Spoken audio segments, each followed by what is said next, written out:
and good morning, and thank you for joining me for the presentation today.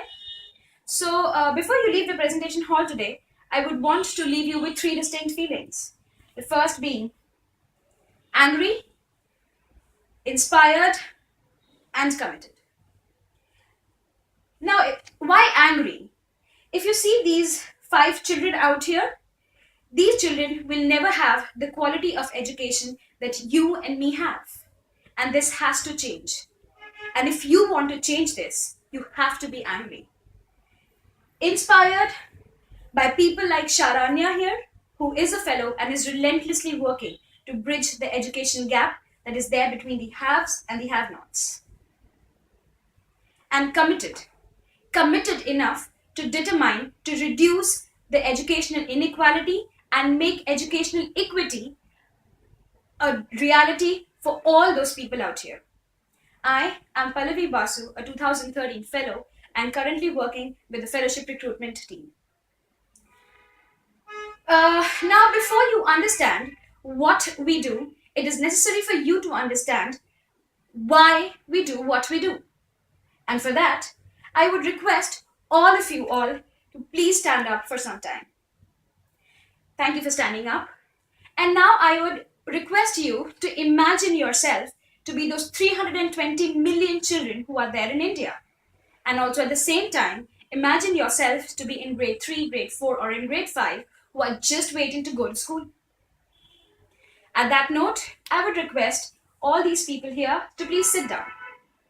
Thank you for sitting down. Can anybody tell me the difference between the people who are sitting down here and all those who are standing out there? Thank you for the responses. So these people sitting down here are the 4% of children who will never get to go to school. These children here will never ever see a chalkboard, will never hold a pen in the hand, and will never write with a pencil. Probably not even see the gates of a school. 4% here seems to be a very small number. But not to forget, this 4% is of 320 million children, which is a sizable number.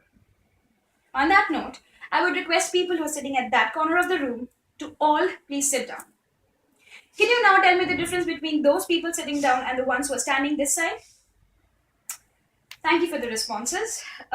So these people who are sitting down are the 42% of children who will actually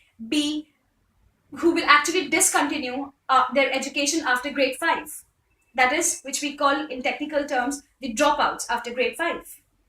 And these dropouts will not happen only in grade 5. They will happen maybe in grade 4, grade 3, grade 2, or even in grade 1. Can you imagine your life if you had been a dropout in grade 5? If I imagine myself to be a dropout at grade 5, I can only imagine not having the friends that I have, not being able to read the books that I read, and not have the plethora of job opportunities that I have right now. Nothing would have been the same at all for me. On that note, I would request all those people who are sitting at this side of the room to please sit down.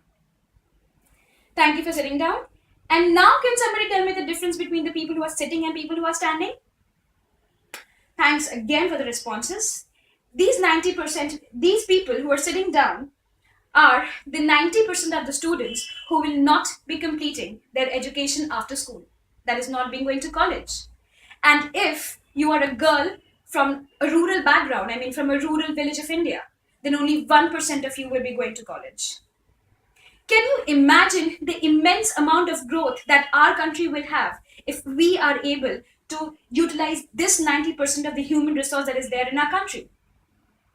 And keeping that in mind, I would like to move towards the vision of Teach for India, which states, and I would request all of you to read it together on a count of 3, 2, and 1. So here's the mission, and let's all read it together. One day, all children will attain excellent education. And here, I want you to focus on 2 important words. That is, all and excellent. So all here refers to all the 320 million children that are there in India, and excellent refers to the quality of education that we dream to give these children. The quality of education that we are giving to these children are directly correlated to the level of education and the livelihood that these people will have after being educated. Obviously, if these children are highly educated and the quality of education that is being given to them is really nice, definitely the quality of a regular life of a person living in India would improve. But how do we imagine and how do we think of reaching this vision? So this vision can be reached by the mission of Teach for India, which is to build a movement of leaders who will eliminate educational inequity in India. And here I would like to focus on the word leaders. So at Teach for India, we dream to make a team of leaders, of a team of next generation leaders who aspire, who desire to bridge this educational gap. And these leaders will consist of the young people who are fresh college graduates and the extremely talented young professionals coming from different varied backgrounds. On that note, I would like to introduce some of the leaders who have taken up this challenge of Teach for India and are working with us presently. We have Arushi Kumar and Rajiv from the Indian Institute of Technology, Bombay. We have Avantika Thakur, who did her graduation from the National Law School, and we also have Akshay Purohit, who did his graduation from the University of Columbia. We have people like Robin and Ruchita, who have been working for companies like Accenture, and also fellows coming in from companies which are globally renowned, like Bhav Priya from Google and Ishpreet from Infosys. Now I would like you to take 20 seconds and look at all the name of the colleges that are there in India presently from where our fellows coming.